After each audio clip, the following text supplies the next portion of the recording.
With us here today, we have Lachlan Greenwood, a 23-year-old warehouse department manager at Anaconda Outdoor Adventure and Sporting Retailer. After an unexpected fall, Lachlan broke his ankle, leaving his left leg immobilised and cast from the foot to the knee for 8 weeks and requiring crutches for the assistance to walk. Afterwards, Lachlan wore a moon boot for 6 weeks and then performed 1 month of physical therapy. He has recently been discharged by his physiotherapist and requested to resume pre-injury duties. As such, to determine Lachlan's capacity to return to pre-injury duties, he has been referred to me by his doctor to complete a functional capacity evaluation to assess his abilities to return to these duties. Over an 8-hour day, Lachlan performs approximately 4 hours of administrative duties and 3 hours of labour-intensive work. Administrative duties require Lachlan to sit at a computer about waist high and about 1 metre tall. He estimates that he stands up from this desk about 30 times a day to complete more physically demanding tasks. This calculates to about once or twice every half an hour.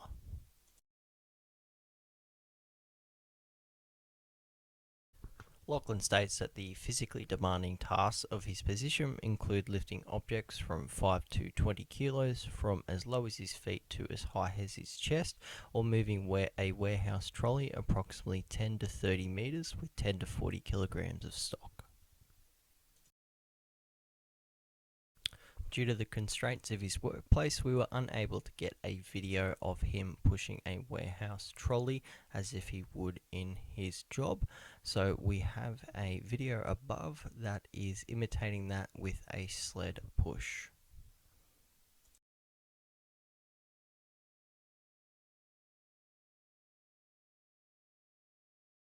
Now that we've provided an example of his workplace duties, we're going to move on to his functional capacity evaluation.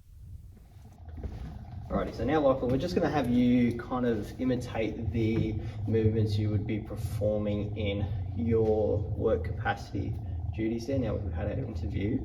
We're going to go over first our sit to stands, where we're going to try and replicate what movements you do when you're sitting up and down from your chair at work. Yep. Then we're going to move into some box lifts to kind of imitate how you would replicate lifting a box up from the ground and as you set up to your chest. And then we're going to finish up the exercises with a sled push.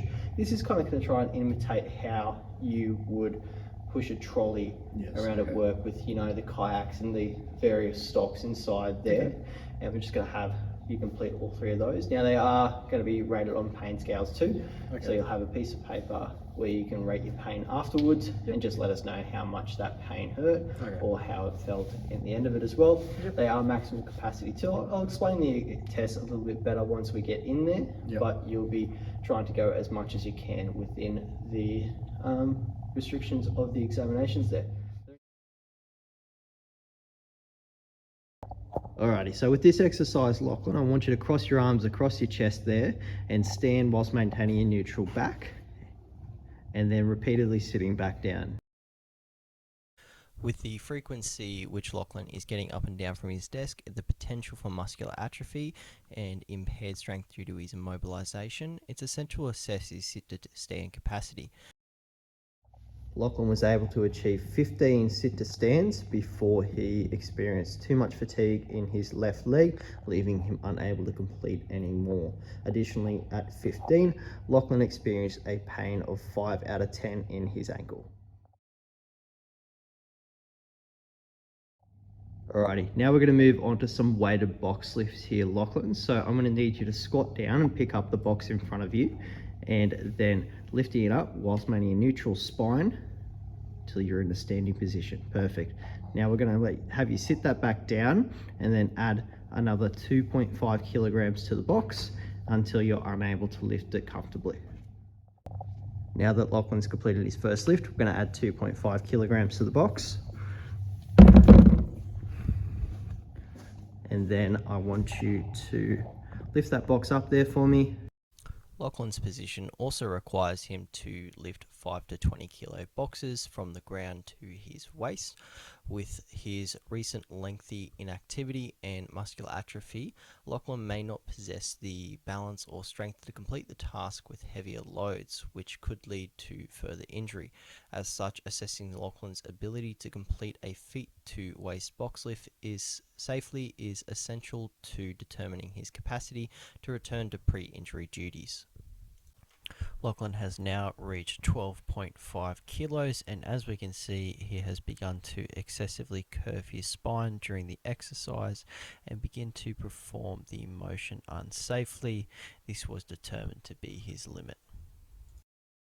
Lachlan was able to lift 12.5 kilos for his maximal box lift before he was physically unable to continue lifting any heavier weight with safe exercise form, and he ended his session at a pain of 6 out of 10.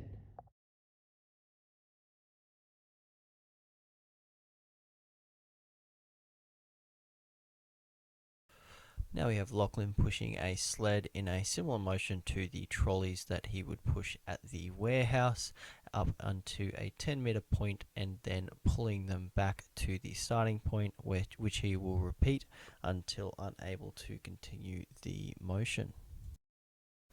As a result of Lachlan's injury, phases of walking such as toe off or right leg swing may be impaired due to muscular weakness. Lachlan's muscular weakness may be reflected in his ability to push and pull a trolley, and as such, assessing this is essential to determine his capacity to return to pre-injury duties. Lachlan was able to complete 2 cycles of the sled push and finished the exercise with a pain of 6 out of 10.